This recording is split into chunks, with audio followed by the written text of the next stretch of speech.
Salam damai saudara dan saudari yang terkasih dalam Kristus.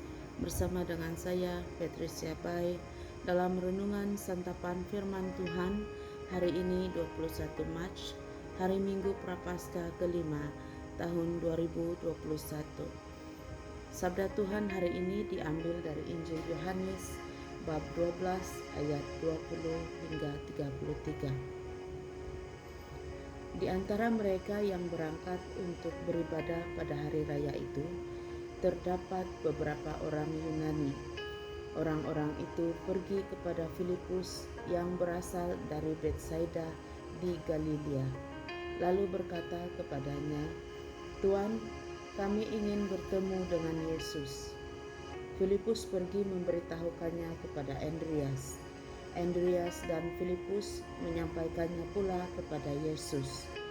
Tetapi Yesus menjawab mereka, katanya, "Telah tiba saatnya Anak Manusia dimuliakan. Aku berkata kepadamu, sesungguhnya jikalau biji gandum tidak jatuh ke dalam tanah dan mati, ia tetap satu biji saja. Tetapi jika ia mati, ia akan menghasilkan banyak buah. Barang siapa mencintai nyawanya, ia akan kehilangan nyawanya. Tetapi barang siapa tidak mencintai nyawanya di dunia ini, ia akan memeliharanya untuk hidup yang kekal. Barang siapa melayani aku, ia harus mengikut aku, dan dimanapun aku berada, di situ pun pelayanku akan berada. Barang siapa melayani aku, ia akan dihormati Bapa. Sekarang jiwaku terharu, dan apakah yang akan kukatakan? Bapa, selamatkanlah aku dari saat ini? Tidak, sebab untuk itulah aku datang ke dalam saat ini. Bapa, muliakanlah namamu." Maka terdengar suara dari surga, "Aku telah memuliakannya, dan aku akan memuliakannya lagi." Orang banyak yang berdiri di situ dan mendengarkannya berkata bahwa itu bunyi guntur. Ada pula yang berkata, seorang malaikat telah berbicara dengan dia. Jawab Yesus, "Suara itu telah terdengar bukan oleh kerana aku, melainkan oleh kerana kamu. Sekarang berlangsung penghakiman atas dunia ini. Sekarang juga penguasa dunia ini akan dilemparkan keluar. Dan aku, apabila aku ditinggikan dari bumi, aku akan menarik semua orang datang kepadaku." Ini dikatakannya untuk menyatakan bagaimana caranya ia akan mati. Demikianlah Injil Tuhan. Terpujilah Kristus. Saudara dan saudari, sabda Tuhan melalui Injil hari ini dapat saya singkatkan kepada 3 perkara utama. Pertama, pada perayaan Paskah, orang-orang Yunani datang mencari Yesus. Kedua, apabila mendengar orang Yunani mencari dia di dalam perayaan Paskah, Yesus sekali lagi menceritakan bagaimana dia akan mati dan peringatan kepada para pengikutnya untuk bersedia mati raga, berkorban diri, dan menyadari bahwa hanya dengan melayani Yesus kita akan mendapat penghormatan dari Allah Bapa Surgawi. Ketiga, ketika Yesus berbicara memuliakan Allah Bapa, dan pada saat terdengar suara dari surga memuliakan Allah Bapa, tidak semua pengikut Yesus yang hadir mendengar suara Tuhan.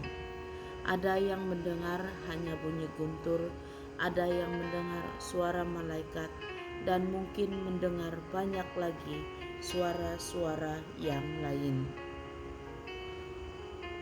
Saudara dan saudari, hidup di dalam dunia yang dikelilingi dengan kemajuan teknologi, dunia tanpa sempadan, dan segala urusan-urusan kehidupan berjaya dilaksanakan secara digital atau secara online. Hidup kita sehari-hari penuh dengan kesibukan tersendiri. walaupun duduk diam di kedai kopi, namun karena ada handphone di tangan, telinga kita tidak akan berhenti mendengar suara-suara halus untuk mengingatkan kita melakukan itu dan ini, sehingga ada kalanya 24 jam dalam kehidupan harian berlalu begitu saja. Saudara dan saudari, karena kesibukan diri, kita menjadi semakin lalai dalam usaha mendengar suara Tuhan. Menghadiri misa kudus hanya badan kita sahaja. Telinga kita tidak lagi dapat mendengar ajakan-ajakan Yesus untuk memuliakan Bapa melalui perayaan Ekaristi. Apatah lagi ajakan untuk mati raga dan berkorban diri bagi Yesus. Kisah Injil tentang pengorbanan Yesus hanyalah satu kisah dongeng di telinga kita dan tidaklah memberi makna yang besar, karena kita merasa ada banyak perkara lain yang lebih bermakna untuk dilaksanakan atau untuk dinikmati. Saudara dan saudari, perayaan Paskah akan menjelang tiba. Sabda Tuhan hari ini mengajak kita untuk menghadiri Paskah bagi tujuan utama, agar kita mau mencari Yesus sekali lagi dan menghadirkan Dia di dalam hati kita dan kehidupan kita. Kita harus berusaha meneguhkan janji baptis kita, yakni bersedia mendahulukan keinginan untuk mencari Yesus, bukan sahaja melalui perayaan Paskah, tetapi di dalam setiap detik hidup kita dan setiap perbuatan kita, agar kita beroleh pengiktirafan tertinggi dunia, yaitu penghormatan dari Bapa. Marilah berdoa. Allah Bapa Surgawi, dimuliakanlah namamu selamanya. Terima kasih Bapa atas pengorbanan Kristus Putramu. Bantulah kami agar kami selalu dapat mendengar suaramu dan merasai perhatianmu terhadap kami. Bantulah kami juga mengingati peranan kami sebagai pengikutmu dengan menyerahkan tubuh, jiwa, dan roh kami untuk Engkau pakai sebagai alat pewarta cinta kasih, sehingga diri kami dan hidup kami dapat memuliakan-Mu selalu sampai saat kami kembali kepadamu. Kemuliaan kepada Bapa, Putra, dan Roh Kudus, seperti pada permulaan, sekarang, selalu, dan sepanjang segala masa. Amin.